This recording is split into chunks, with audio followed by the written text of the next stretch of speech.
अतिशय धक्कादायक आहे।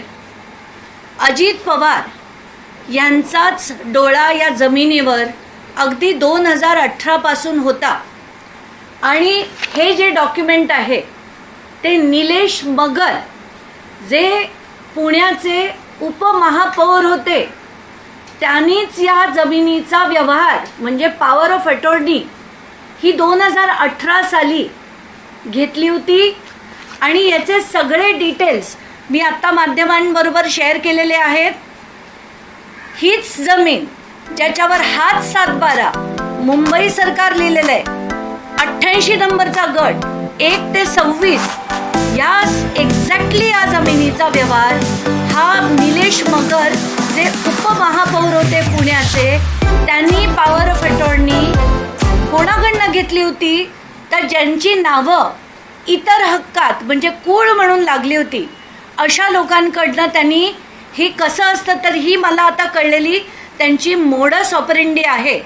एका सिनियर महसूल विभागाच्या अधिकाऱ्याकडनं मी हे कन्फर्म केलं की त्याचा अर्थच असा आहे की हे सगळेजण अशा मोठ्या जमिनी असल्या की त्यांच्या माणसा थ्रू अडकवली जाते, पण त्यांची सत्ता 2018 नव्हती।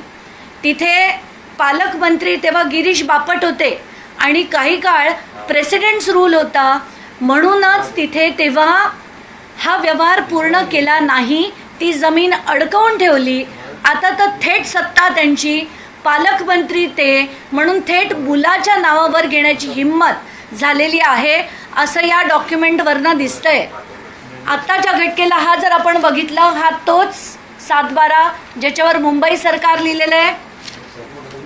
याच्यात एक ओळ म्हणजे खरंच कमालीची आहे, ती अशी की सदर इसम दुय्यम निबंधक यांच्या ओळखीचा असून दस्तावेज करून देणाऱ्यांना व्यक्तिशः ओळखतात व त्यांची ओळख दाखवतात। म्हणजे दुय्यम निबंधक सुद्धा यांना व्यक्तिशः ओळखतो अशी एक टिप्पणी मी हायलाईट करून ठेवली आहे। ही टिप्पणी सुद्धा याच्यात आहे।